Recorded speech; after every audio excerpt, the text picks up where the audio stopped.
लोक जागर इंडिया। यही आने वाला कल है, यही मेरे देश का कल है। एक नया इतिहास लिखेंगे। नमस्कार मित्रांनो, लोक जागर इंडियाच्या या YouTube मंचावर तुमचं स्वागत आहे। मी संयुक्ता देशमुख, थेट दिल्लीवर। गेल्या 10 वर्षात पंतप्रधान नरेंद्र मोदी यांच्या नेतृत्वाखालील सरकारने देशाला काय दिले? एकीकडे पंतप्रधान स्टार्टअप, रोजगार, स्वयंरोजगार, व्यवसाय, उद्योग यासारख्या अनेक गोष्टींबाबत बोलत असतात। मेक इन इंडिया, मुद्रा लोन घ्या, पैसा घ्या आणि तुमचा व्यवसाय सुरू करा असे सांगत असतात, कारण सरकार नोकऱ्या देऊ शकत नाही। म्हणूनच या गोष्टींमध्ये देशाच्या तरुणांना गुंतवून ठेवलं आहे। सरकार स्वतःची पाठ थोपटते आहे की पहा आम्ही किती स्टार्टअप सुरू करून दिले, पण दुसरीकडे त्याच सरकारचे मंत्री या देशातील लाखो करोडो स्टार्टअप्सची थट्टा करतात। गेल्या काही दिवसात सोशल मीडियावर एक चित्र खूप वेगाने व्हायरल झालं। या चित्रात भारत आणि चीन मधील स्टार्टअपची तुलना केली आहे। यात दाखवले आहे की भारतात बहुतांश स्टार्टअप हे food delivery apps, ice cream, cookies आणि झटपट डिलिव्हरी यासारख्या क्षेत्रात काम करत असतात, तर चीन मधील स्टार्टअप ईव्ही, इलेक्ट्रॉनिक वाहने, सेमीकंडक्टर, AI म्हणजेच आर्टिफिशियल इंटेलिजन्स, रोबोटिक्स आणि डीपटेक यासारख्या क्षेत्रात लक्ष केंद्रित करतात आहे। या चित्रावर आता सरकारची प्रतिक्रिया समोर आली आहे। सरकारचे मंत्री, वाणिज्य आणि उद्योग मंत्री पियुष गोयल यांनी भारतीय स्टार्टअप समूहाला सांगितले की तुम्ही किराणा डिलिव्हरी आणि आईस्क्रीम बनवण्यापलीकडेही जा। त्यांनी म्हटले की आता वेळ आली आहे की स्टार्टअप्सनी semiconductor, machine learning, AI, robotics यासारख्या क्षेत्रात काम करावे। त्यांनी प्रश्न उपस्थित केला की आपण फक्त डिलिव्हरी बॉय बनवून समाधानी राहणार का? हीच का भारताची दिशा आहे? हे स्टार्टअप नाही, फक्त व्यवसाय आहे। दुसरीकडे त्यांनी असेही सांगितले की चीन सारखे देश robotics, machine learning, 3D manufacturing आणि भविष्यातील कारखान्यांवर काम करतात आहे। हे तेच मंत्री बोलतात आहे ज्या सरकारमध्ये पंतप्रधान मोदी देशातील स्टार्टअपची पाठ थोपटून स्वतःला मोठे, ओजस्वी, भविष्य दृष्टी असलेले नेते सिद्ध करण्याचा प्रयत्नात आहेत। पियुष गोयल म्हणतात की नवीन स्टार्टअप्सनी भारताला भविष्यासाठी भारताच्या तयार करण्याच्या दिशेने काम करावे। त्यांनी विचारले की आपण फक्त आईस्क्रीम आणि चिप्स बनवण्यावरच लक्ष केंद्रित करायचे का? याशिवाय त्यांनी अलीकडचे कंटेंट क्रिएटर्सला सुद्धा आवाहन केलंय। त्यांनी जबाबदारीने आणि नवीन कल्पनांवर त्यांनी काम करायला पाहिजे। त्यांनी हेही सांगितलं की चित्रपट निर्मिती, संगीत, गेमिंग आणि डिजिटल मीडिया यासारख्या क्षेत्रातून भारताची निर्यात वाढवता येईल। पियुष गोयल म्हणाले की आपल्या देशात स्टार्टअप म्हणजे व्यवसाय झाला आहे। कोणी फॅन्सी आईस्क्रीम बनवत आहे, कोणी ग्लुटेन फ्री बिस्किटांचं स्टार्टअप चालवत आहे, तर कोणी झटपट डिलिव्हरी ॲप बनवून समाधानी आहे। त्यांनी प्रश्न उपस्थित केला की अशा स्टार्टअपमुळे देशाच्या पायाभूत सुविधांना फायदा होईल का? अर्थव्यवस्थेला फायदा होईल का? पण सरकार जे करते आहे त्यामुळे कोणत्या अर्थव्यवस्थेला फायदा होत आहे? या प्रश्नाचे उत्तर पियुष गोयल यांच्याकडे नाहीये। पियुष गोयल यांच्या या वक्तव्यानंतर देशातील अनेक स्टार्टअपच्या संस्थापकांनी आपली प्रतिक्रिया दिली आहे। क्विक कॉमर्स स्टार्टअप झेप्टोचे संस्थापक आदित्य, भारत पेचे संस्थापक अश्नीर ग्रोवर आणि इन्फोसिस बोर्डाचे सदस्य मोहनदास पाई यांनी भारताच्या सरकारच्या मंत्र्यांच्या या वक्तव्यावर तीव्र प्रतिक्रिया दिली आहे। आदित्य यांनी ट्विटरवर एक लांबलचक पोस्ट लिहिली आणि म्हटले की भारतातील स्टार्टअपची टीका करणे खूप सोपे आहे, पण कोणी हे पाहत नाही की चीन आणि अमेरिकेतील स्टार्टअप जर उत्तम काम करत असतील तर तिथले वातावरण कसे आहे, तिथले सरकार त्यांना काय मदत करते। आदित्य म्हणाले की झेप्टोने गेल्या 3-4 वर्षात 1.5 लाख लोकांना रोजगार दिले आणि सरकारला 1 कोटींपेक्षा जास्त कर भरलेला आहे। आता प्रश्न असा आहे की भारत सरकारने किती लोकांना रोजगार दिले? जेव्हा स्टार्टअप मधील लोकांनी आक्षेप घ्यायला सुरुवात केली तेव्हा पीयूष गोयल पुन्हा स्टार्टअप महाकुंभ मध्ये गेले आणि म्हणाले की सरकारला हवे आहे की भारतातील स्टार्टअप जगातील सर्वात मोठे आणि उत्तम बनावे, पण फक्त बोलून नाही, काहीतरी नवीन करून दाखवावे लागेल.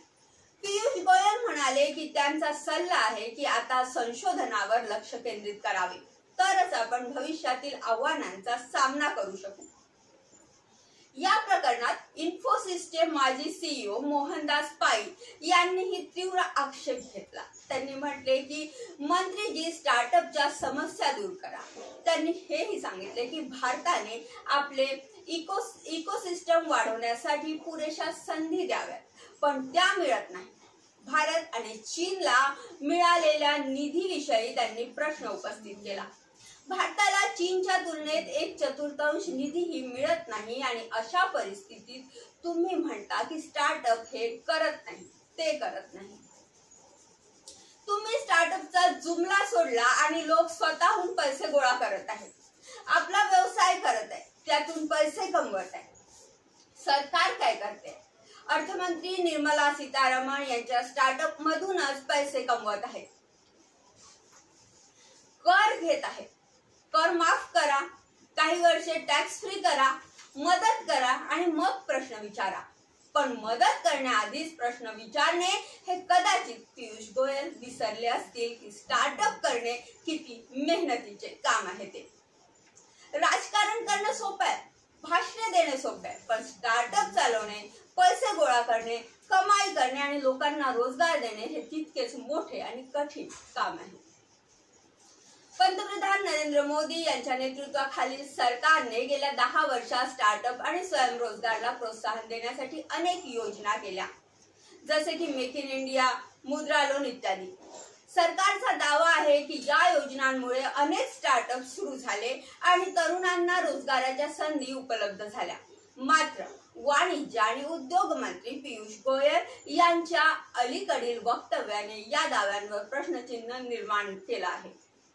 त्यांनी भारतातील स्टार्टअपवर टीका करत म्हटले की बहुतांश स्टार्टअप फक्त किराणा डिलिव्हरी, आईस्क्रीम, झटपट डिलिव्हरी यासारख्या साध्या व्यवसायांवर लक्ष केंद्रित करतात, तर चीन सारखे देश सेमीकंडक्टर, रोबोटिक्स आणि AI सारख्या प्रगत तंत्रज्ञानावर काम करत आहे. यावरून स्टार्टअप उद्योजकांमध्ये नाराजी पसरली आहे, कारण त्यांचे म्हणणे आहे की जर सरकार पुरेशी मदत आणि अनुकूल वातावरण उपलब्ध करून देत नाही आणि तरीही स्टार्टअपवर अवास्तव अपेक्षा लादत आहे. सरकार स्टार्टअप्सला प्रोत्साहन देत असल्याचा दावा करते, पण पीयूष गोयल यांचे वक्तव्य हे दर्शवते की सरकारला स्टार्टअप करून अधिक गुणवत्तापूर्ण आणि भविष्याभिमुख कामाची अपेक्षा आहे. त्यांचे म्हणणे आहे की सध्याचे स्टार्टअप देशाच्या पायाभूत सुविधा आणि अर्थव्यवस्थेला मोठा फायदा करत नाहीये, तर दुसरीकडे सरकार स्वतः नोकऱ्या निर्माण करू शकत नाहीये, म्हणून स्टार्टअपवर अवलंबून राहून स्वतःची पाठ थोपटते. पण त्याच वेळी त्यांच्यावर टीका करते हे एक विरोधाभास दर्शवते. झेप्टो सारख्या स्टार्टअपने लाखो लोकांना रोजगार दिले आणि कराच्या रूपाने सरकारला मोठा निधीही पुरवला. त्यांचा आक्षेप आहे की सरकार स्वतः किती रोजगार निर्माण करते आणि स्टार्टअप्सला किती पाठबळ देते. मोहनदास पाई यांनी नमूद केले की भारतात स्टार्टअपसाठी निधी आणि इकोसिस्टमची कमतरता आहे. चीन आणि अमेरिकेच्या तुलनेत भारताला खूपच कमी निधी मिळतो, तरीही सरकारकडून मोठ्या अपेक्षा ठेवल्या जातात.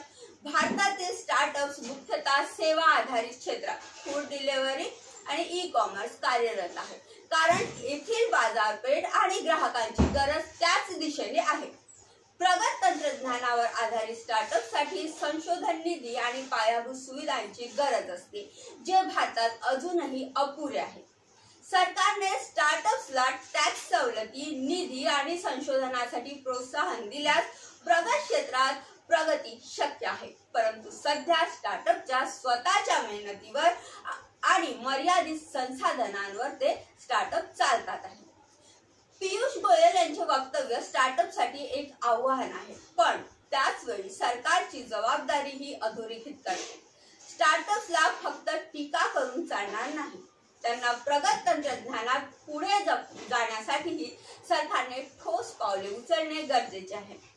नाहीतर स्टार्टअप इंडिया हा फक्त जुमला ठरेल आणि देशाच्या तरुणांना स्वयंरोजगाराच्या नावाखाली गुंतवणूक ठेवण्याचा हा प्रयत्न अयशस्वी होईल. स्टार्टअपच्या आणि सरकार यांच्या समन्वय आणि परस्पर सहकार्याची गरज आहे, तरच भारत खऱ्या अर्थाने भविष्यासाठी तयार होऊ शकेल.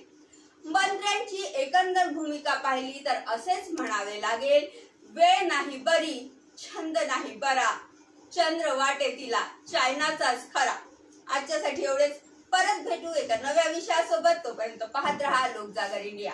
आमच्या चॅनलला लाईक करा, सबस्क्राईब करा आणि व्हिडिओ आवडला असेल तर जास्तीत जास्त शेअर करा. धन्यवाद. आने वाला कल है, यही मेरे देश का कल है. एक नया इतिहास